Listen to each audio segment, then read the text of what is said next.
aproximadamente un 30%.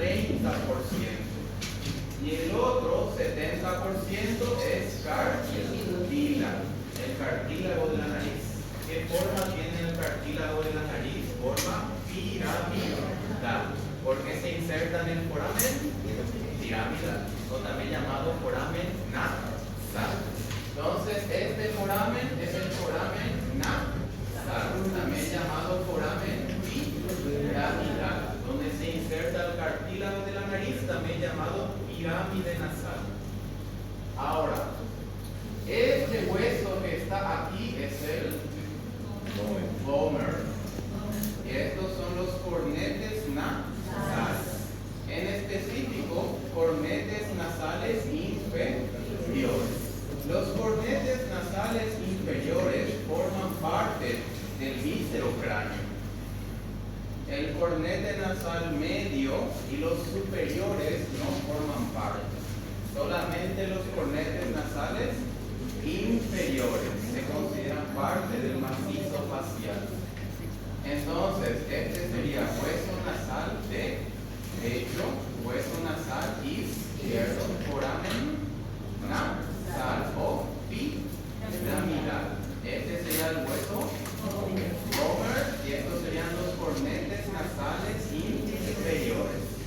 Esto sería fosa nasal derecha, fosa nasal izquierda. Aquí vemos que el hueso nasal derecho tiene un borde superior que se articula con el hueso frontal, un borde lateral que se articula con el hueso maxilar, un borde inferior que no se articula con ningún hueso. ¿Con quién se une aquí el borde inferior? Con el cartílago de la nariz. Y este es el borde medial, donde se une nasal derecho con nasal izquierdo. Cuando alguien se hace una rinoplastia, ¿qué parte de la nariz se modifica? El cartílago. Muy bien. ¿El cartílago se regenera, chicos? No. ¿Tiene vasos sanguíneos? No. ¿Tiene nervios? No. Tampoco. Entonces, ¿qué pasa si la rinoplastia salió mal? Se queda así permanentemente. Se puede intentar corregir cómo.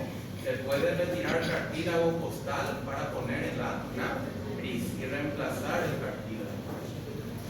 Lo ideal, recomendación, no tocar la nariz. Los cartílagos continúan creciendo incluso cuando uno es anciano. Entonces la nariz va a continuar creciendo hasta llegar a los 80, 90 años.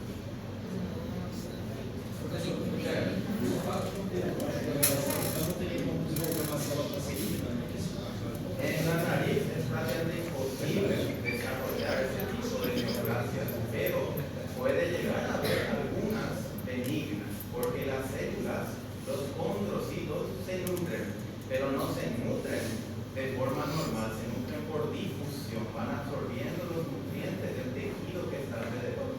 Cartílago puede desarrollar tumores, pero es infrecuente, no es común, porque son células con escasa mitosis. Bueno, vamos a continuar. Algo importante que vemos aquí, ¿cómo se llama este huesecito? Lagrimal. ¿Por qué se llama hueso lagrimal? Porque aquí caen las lágrimas. Como anuncié la prueba, caen las lágrimas.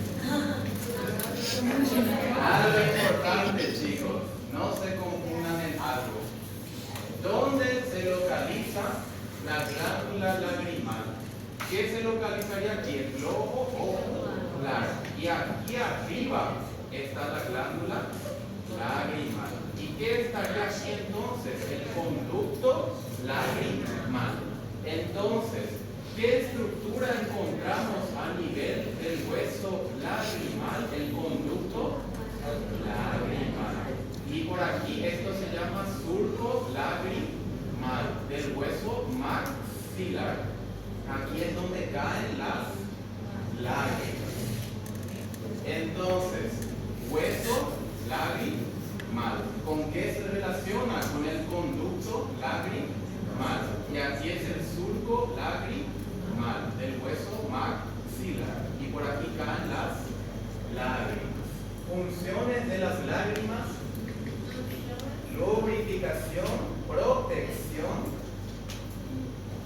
falta uno. Limpieza, muy bien.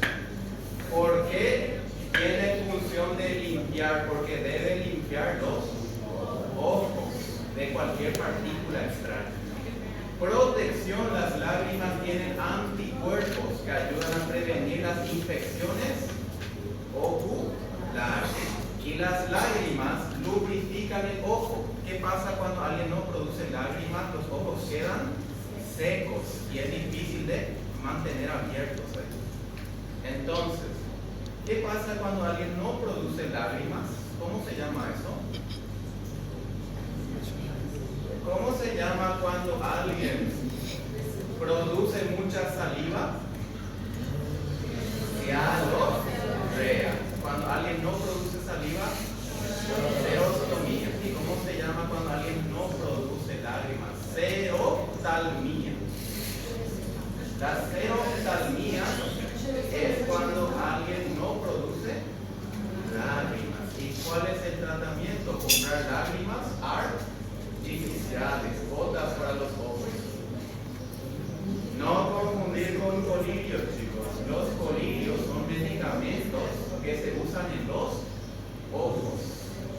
Y las lágrimas artificiales son soluciones isotónicas que se colocan en los ojos para lubricar y proteger el globo ocular.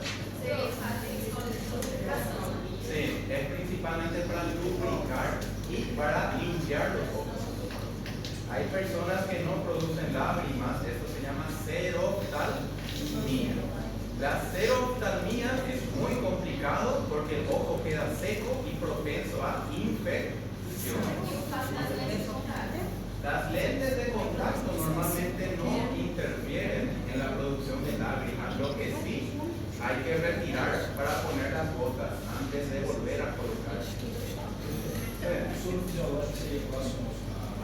es parecido, es fisiológico, hay también isotónico. Y básicamente es un concentrado isotónico lo que se coloca en los ojos, como lágrimas artificiales.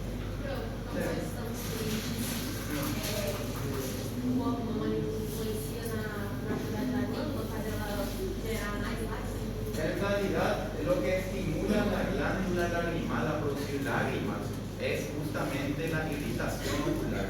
Si el ojo está irritado, eso estimula a la glándula a producir más lágrimas. Cuando una persona llora, ¿qué pasa? La glándula lagrimal se conecta directamente al nervio trigémino, a su rama oftálmica. El trigémino envía una señal al cerebro. Y cuando alguien sufre de mucho trauma emocional, ¿qué ocurre? Comienza a hiperproducir lágrimas. Y eso produce el lloro. El lloro es por una hiperproducción de lágrimas. Suele ver con alteraciones emocionales. O con traumatismo también, que a veces alguien sufre traumatismo, comienza a producir muchas lágrimas. Bueno. Ahora, este hueso que vemos aquí, ¿cómo se llama este hueso?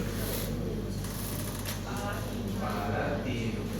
Algo importante, el palatino tiene una lámina horizontal y una lámina vertical. ¿Cuántas apófisis tiene el hueso palatino? 3.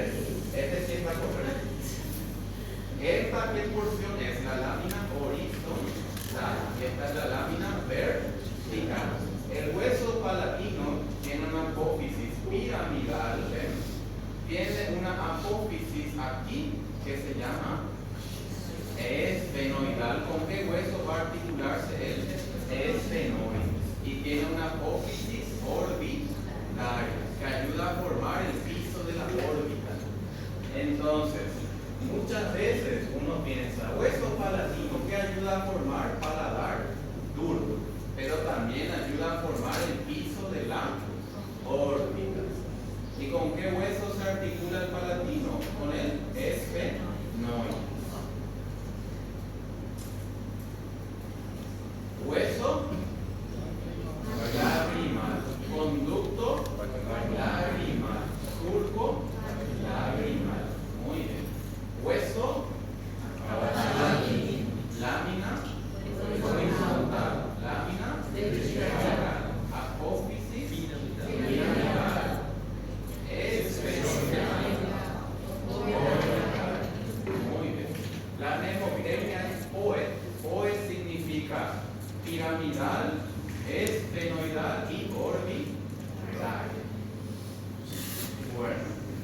¿Qué hueso es este?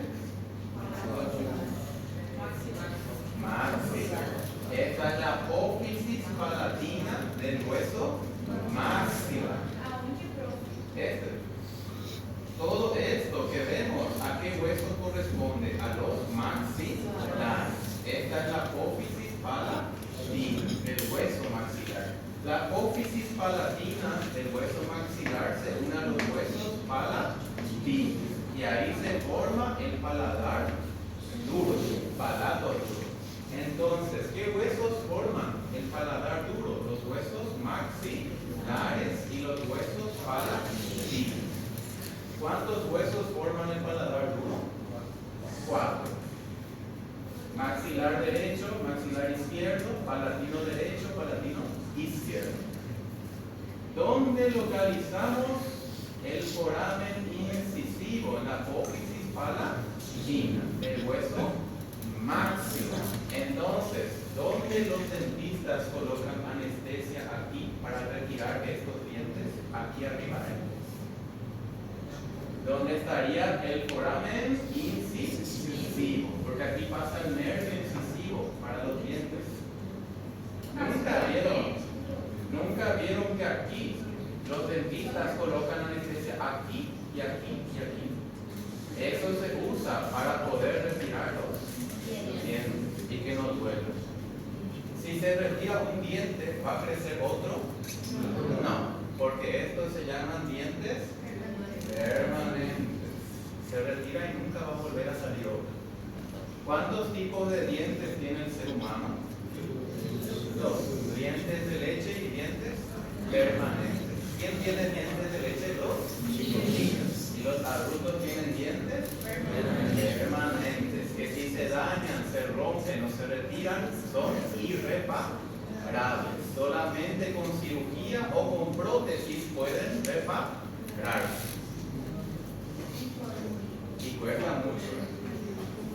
Ahora, este entonces, chicos, sería el conducto o foramen incisivo, porque está a nivel de los dientes incisivos.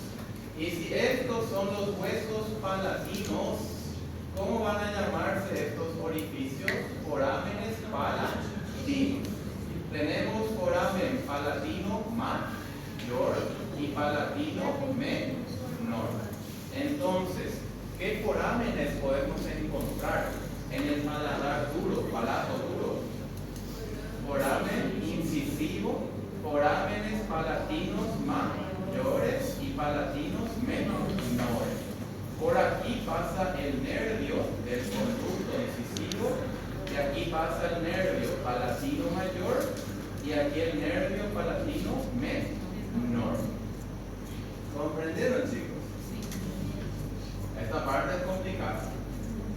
Entonces, esta es una vista, ¿ven? Se están viendo de abajo hacia arriba. Y aquí vemos de arriba hacia abajo. Entonces, ¿qué huesos son estos huesos? Maxilares. Esta sería fosa nasal derecha, fosa nasal izquierda. ¿Qué hueso es? Maxilar. Y estos son los huesos palatinos. Muy bien. Algo importante, ¿qué forman los huesos palatinos en la parte posterior? La espina nasal posterior. ¿Y cómo se llama esta espina que está aquí? Espina nasal anterior. Entonces, huesos maxilares, espina nasal anterior. Huesos palatinos, espina nasal posterior. Fosa nasal derecha, fosa nasal izquierda. ¿Qué pasa por aquí? Aire. Muy bien. Lo normal, lo fisiológico es que dentro de las fosas nasales pase el aire. Apófisis. ¿Cómo se llama esta apófisis? Palatina. ¿De qué hueso? Maxilar. Apófisis palatina de los huesos maxilares. Aquí vemos el foramen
piramidal, esfenoidal y orbital.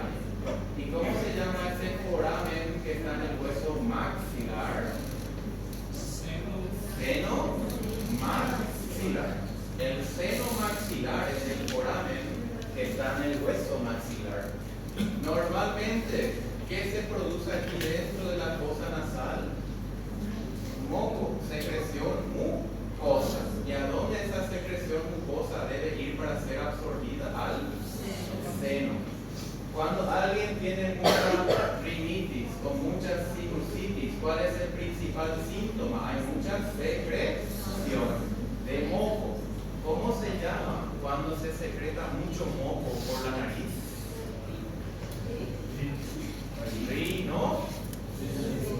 Rinorrea. La rinorrea es secreción mucosa excesiva por la nariz. Por ejemplo, ¿puede alguien tener rinitis, nariz inflamada y al mismo tiempo rinorrea? Sí.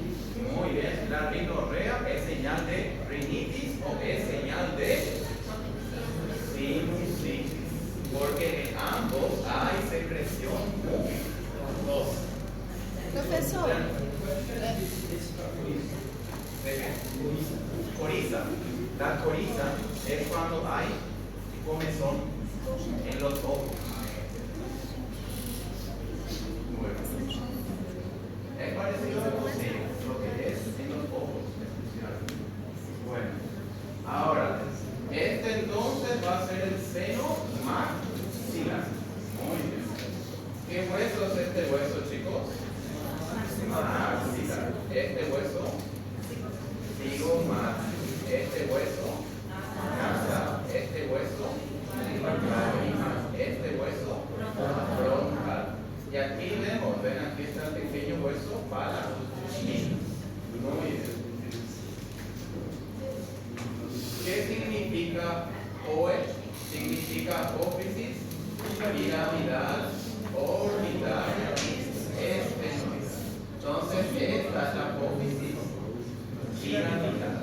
Esta es la apófisis esfenoidal. Y esta es la apófisis orbital. ¿Cuántas apófisis tiene el hueso palatino? 3. Esta es piramidal, esfenoidal, orbital. Muy bien. Esas son las 3 apófisis que encontramos en la porción vertical del hueso palatino. Y esta es la porción horizontal. Bueno, aquí vemos los forámenes, también llamados conductos. Tenemos el foramen palatino mayor y el palatino menor. ¿Dónde está el palatino mayor? Está por delante. ¿Y dónde está el palatino menor? Por detrás.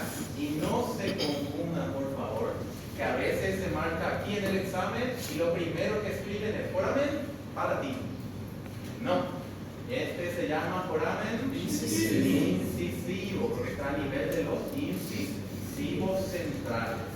Y este es el foramen palatino mayor. Y este es el palatino menor. ¿Y cómo se llama esto que está aquí? Espina nasal posterior. ¿En qué hueso está la espina nasal posterior? En el hueso palatino. Bueno, ¿cómo se llama este cornete que vemos aquí? Cornete nasal inferior. Una aclaración, chicos. ¿Cuántos cornetes nasales tenemos? 3. Tenemos cornete nasal superior, medio e inferior. ¿Cuál se considera hueso del viscerocráneo macizo facial? Cornete nasal inferior, que es el más grande y de mayor tamaño. ¿Para qué sirven estos cornetes nasales? ¿Qué pasa cuando el aire ingresa aquí? Estos cornetes ayudan a filtrar el aire. Actúan como un sistema de turbinas que filtra el aire. Ahora, hay personas que pueden tener el cornete muy grande. Sí. Cuando el cornete es muy grande, eso se llama hipertrofia del cornete. ¿Cuál es el tratamiento? Cirugía, se retira. Una aclaración. ¿Cuántos cornetes hay? 3. ¿Cuál puede ser grande, hipertrofiado? Cornete nasal inferior. ¿Y qué va a ocasionar un cornete nasal inferior muy grande? Dificultad para respirar. Entonces, los otorrinos, cuando un paciente tiene cornete nasal muy grande, ¿qué hacen? Retiran. La nariz se queda sin sistema de filtración. No, porque continúa el cornete medio y el cornete superior. Ayudan a filtrar el aire junto con los folículos pilosos. Bueno, entonces, ¿cuántos cornetes hay? 3. Cornete nasal superior, medio e inferior. ¿Cuál es el de mayor tamaño? Inferior. ¿Cuál es un hueso del macizo facial? Cornete nasal inferior. Muy bien. A los cornetes nasales también se les conoce como conchas nasales, superior, media e inferior.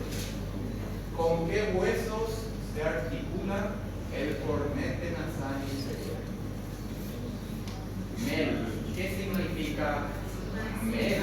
Maxilar, esmoidal y lagrimal. Muy bien. Entonces, ¿cuántas apófisis tiene el cornete nasal inferior? 3. ¿Cómo va a llamarse esta apófisis que se une al hueso maxilar? Apófisis maxilar. Esta que se une al hueso lagrimal, apófisis lagrimal. Y esta que se está uniendo aquí al hueso etmoides se llama apófisis etmoidal. Entonces, si yo les pregunto, palatino, ¿cuántas apófisis? 3. ¿Y cuál es la mnemotecnia? Piramidal, orbitaria y esfenoidal. Cornete nasal inferior, mnemotecnia. ¿Cuántas apófisis? 3. Maxilar, etmoidal, lagrimal. Muy bien. ¿Con cuántos huesos se articula el cornete nasal inferior? 3. Con el hueso maxilar, lagrimal y el hueso etmoides. Ese hueso pintado en amarillo se llama hueso etmoides. Ahí encontramos el cornete nasal superior y el cornete nasal medio. Forman parte del hueso etmoides. ¿Qué es esta estructura?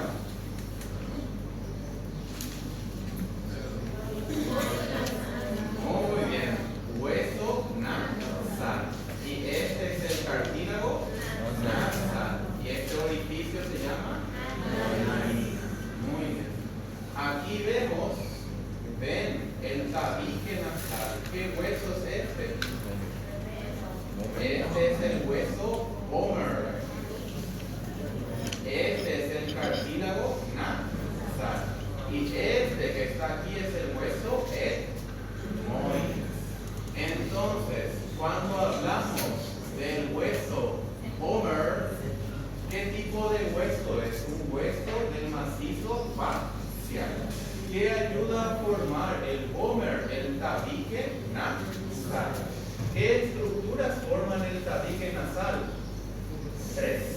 Primero tenemos el cartílago, después el hueso Homer y aquí el hueso etmoides. Estos 3 forman el tabique nasal, también llamado septo nasal. Ahora, quiero que miren aquí. Si este es el hueso, vamos a razonar, chicos. Vamos a pensar. ¿Qué hueso es este? Nasal. Y este es el cartílago de la nariz. Muy bien. Este es el orificio que sería la narina. Este es el hueso Homer y este es el hueso etmoides.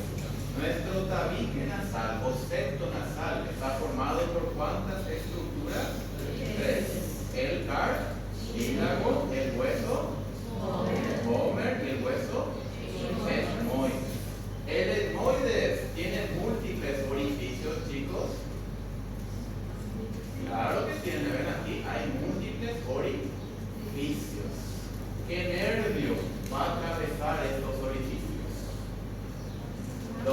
estamos nosotros, chicos? En la fosa nasal.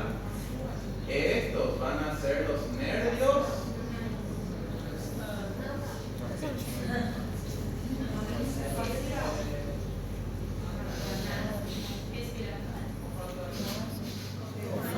olfatorio. El nervio que atraviesa el hueso etmoides son los nervios olfatorios. La nariz cumple la función de ser parte del sistema respiratorio. Ayuda a filtrar, calentar y humedecer el aire que ingresa. Y los nervios olfatorios que están aquí atravesando el etmoides, ¿qué función cumple? Percibir los olores. Por ejemplo, cuando una mujer usa perfume, hay que olfatear todo el cuerpo. Muy intoxicante. Ahora, ¿quién tiene más desarrollado el nervio olfatorio, humanos o animales? Animales. En el ser humano no está tan desarrollado. Por eso, el ser humano tiene pocos nervios olfatorios. Ahora, ¿el nervio olfatorio es un par craneano? Sí. ¿Qué par craneano es? Es el primer par craneano. Entonces, el nervio olfatorio es el par craneano número 1. Nervio del sentido del olfato. Es el nervio más primitivo que tiene el ser humano. Heredamos de los animales directamente. ¿Comprendieron, muchachos? Sí. Bueno, el último hueso que vamos a estudiar hoy, la mandíbula. Bueno, ¿cómo se llama este hueso? Mandíbula. ¿Es de un niño o un adulto? Adulto, porque aquí no hay cartílago. La mandíbula se puede dividir en rama de la mandíbula y cuerpo de la mandíbula. ¿Qué tipo de hueso es la mandíbula? Un hueso único, un hueso impar, es un hueso mediano y es simétrico. ¿Cuántas mitades tiene la mandíbula? Dos. Mitad derecha, mitad izquierda. Son perfectamente simétricas. ¿Qué estructuras óseas encontramos unidas a la mandíbula? Dientes inferiores. Muy bien. Esta es una vista anterior de la mandíbula. ¿Cómo se llama esto? Rama de la mandíbula. Rama derecha, rama izquierda. Y este es el cuerpo de la mandíbula. Y esta es la sínfisis mentoniana. ¿Qué es la sínfisis mentoniana? Donde se une la mitad derecha con la mitad izquierda. En los adultos esta zona es 100% hueso. En los niños aquí hay cartílago. ¿Para qué sirve ese cartílago? Para el crecimiento de la mandíbula. Submentoniano, debajo del mentón. Bueno, quiero que miren aquí. Es normal, ven, arriba de la sínfisis encontramos las apófisis alveolares inferiores, donde se insertan los dientes inferiores. Muy bien. Ahora, esta es una vista anterior. Entonces, ¿cómo se llaman estas partes? Ramas. Rama derecha de la mandíbula. Rama izquierda. Cuerpo de la mandíbula. Sínfisis mentoniana. Forámenes mentonianos. Y estas son las apófisis alveolares inferiores. Y aquí dientes inferiores. ¿La mandíbula tiene movimiento? Sí. Los movimientos que realiza la mandíbula son para hacer los movimientos de la masticación. Muy bien. Aquí vemos, esta es la sínfisis mentoniana, también llamado sínfisis de la mandíbula. Esto que vemos es el foramen mentoniano. Y aquí vemos la línea oblicua. La línea oblicua está entre la rama de la mandíbula y el cuerpo de la mandíbula. Estas son las apófisis alveolares inferiores, dientes inferiores. Bueno, si nosotros miramos por dentro, esta imagen no es muy linda. Vamos a ver aquí en esta imagen. Esto es la rama de la mandíbula. Este es el cuerpo de la mandíbula. Esta es una vista posterior. Si nosotros miramos la vista posterior, aquí vamos a ver las fosas sublinguales. ¿Qué glándula está aquí en las fosas sublinguales? Glándulas sublinguales, que son las glándulas que producen saliva. Y aquí estarían las fosas submandibulares, para las glándulas submandibulares. Entonces, ¿cuántas fosas encontramos en la cara posterior de la mandíbula? 4. 2 fosas sublinguales, 2 fosas submandibulares. Estas son para las glándulas salivares que producen saliva. Aquí encontramos apófisis geni superior y apófisis geni inferior. ¿Qué músculo va a insertarse en la apófisis geni? Genio hioides. Entonces, en la apófisis geni inferior se inserta el músculo genio hioides. Y aquí vemos las fosas digástricas. ¿Qué músculo se inserta aquí? Digástrico. Vientre anterior. Entonces, en la mandíbula, aquí va a insertarse el músculo genio hioides. Y aquí vientre anterior del digástrico. Y en la línea milo-hioidea se inserta el músculo milo-hioideo. ¿Qué forma el milo-hioideo? El piso de la boca. Entonces, ¿qué encontramos aquí? Fosas sublinguales, para las glándulas sublinguales. Apófisis geni superior y geni inferior. Aquí se inserta el genio hioideo. Fosas submandibulares, para las glándulas submandibulares. Fosas digástricas, para el vientre anterior del digástrico.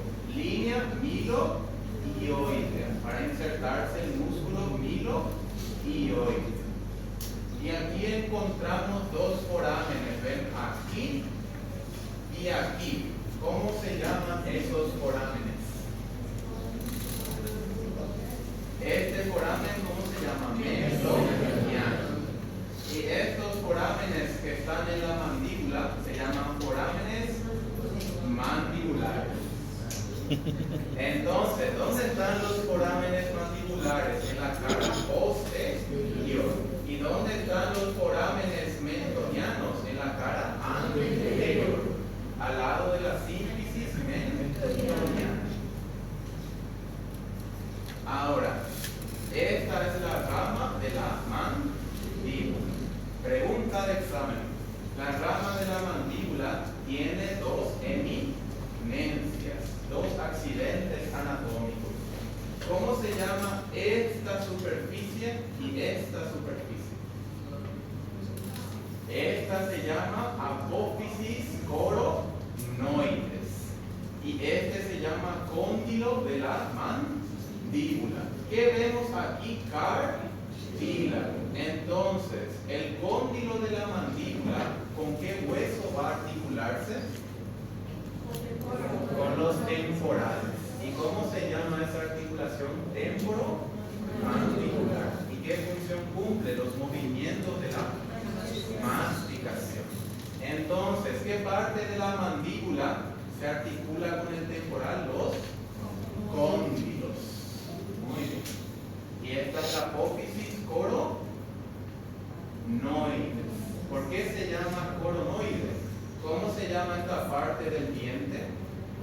Se llama corona dentaria.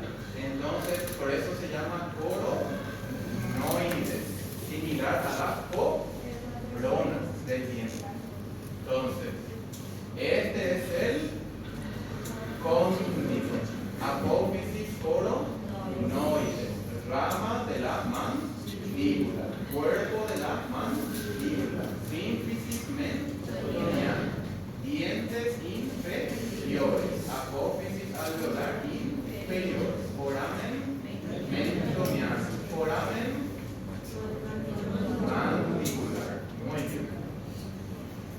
Vamos a ir un poquito aquí.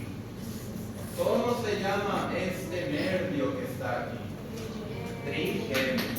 ¿Por qué se llama trigémino? Porque se divide en tres. El nervio trigémino, ¿qué par craneano es? Número 5. Entonces, el nervio trigémino es el quinto par craneano. ¿A quién inerva el nervio trigémino? A los dientes. Entonces, cuando sienten dolor de diente, ¿cuál es el nervio responsable? Trigémino. Cuando se lesiona, se lastima un diente, el nervio dentario envía una señal al nervio trigémino. ¿Y a dónde envía el nervio trigémino la señal dolorosa? Directo al cerebro. Por eso se siente un dolor intenso, muy grande. Entonces, si nosotros miramos esta imagen, este va a ser el nervio trigémino. ¿Qué par craneano es? Número 5. ¿En cuántas ramas se divide? 3. ¿Cómo se llaman estas 3 ramas? Este nervio que está aquí se llama nervio oftálmico. ¿Qué significa oftálmico? Va a inervar al ojo. Muy bien, la sensibilidad del globo ocular. Este es el nervio maxilar. Entra dentro del hueso maxilar e inerva los dientes superiores.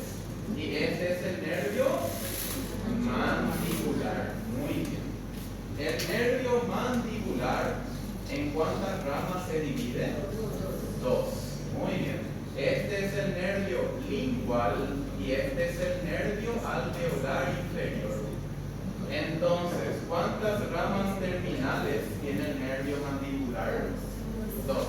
¿El nervio lingual es motor o sensitivo? Sensitivo. ¿A quién inerva el nervio lingual? A las papilas gustativas que están en la lengua. ¿Cuál es el nervio sensitivo de la lengua? El nervio lingual, rama del nervio mandibular, rama del nervio trigémino. Ahora, el nervio motor de la lengua es el nervio hipogloso, que hace los movimientos. ¿Cuántas inervaciones tiene la lengua? Motor y sensitivo. La parte sensitiva son las papilas gustativas. Muy bien. Y este es el nervio alveolar inferior. El alveolar inferior va a pasar por el foramen mandibular. Y aquí va a dar los nervios dentarios para los dientes inferiores. Muy bien. Los nervios dentarios superiores son ramas del nervio maxilar. Y los dentarios inferiores son ramas del alveolar inferior, que es el nervio mandibular. Muy bien. ¿Cómo termina el nervio alveolar inferior? Sale por el foramen mentoniano. Y aquí ya es nervio mentoniano. Bueno. Nervio trigémino. ¿Cuántas ramas terminales? 3. Nervio oftálmico. Nervio maxilar. Nervio mandibular. En el examen puede aparecer B1, B2 y B3.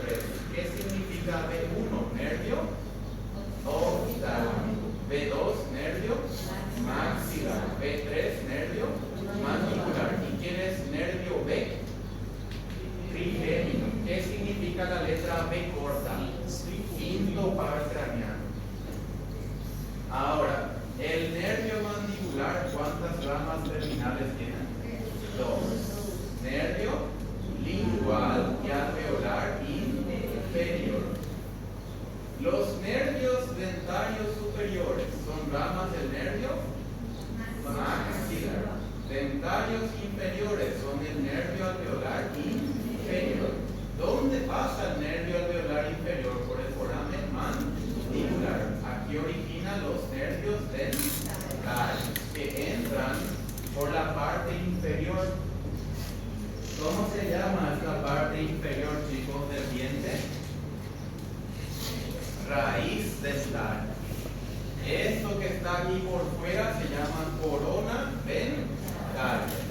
se llama raíz dentaria.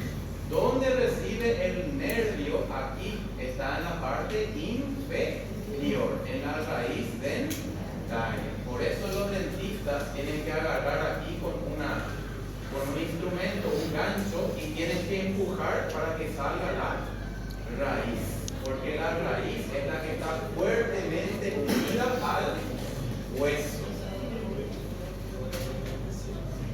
Algo importante que deben saber, chicos, los dientes son únicos en cada ser humano, igual que las huellas digitales. No existen dos seres humanos con dientes iguales.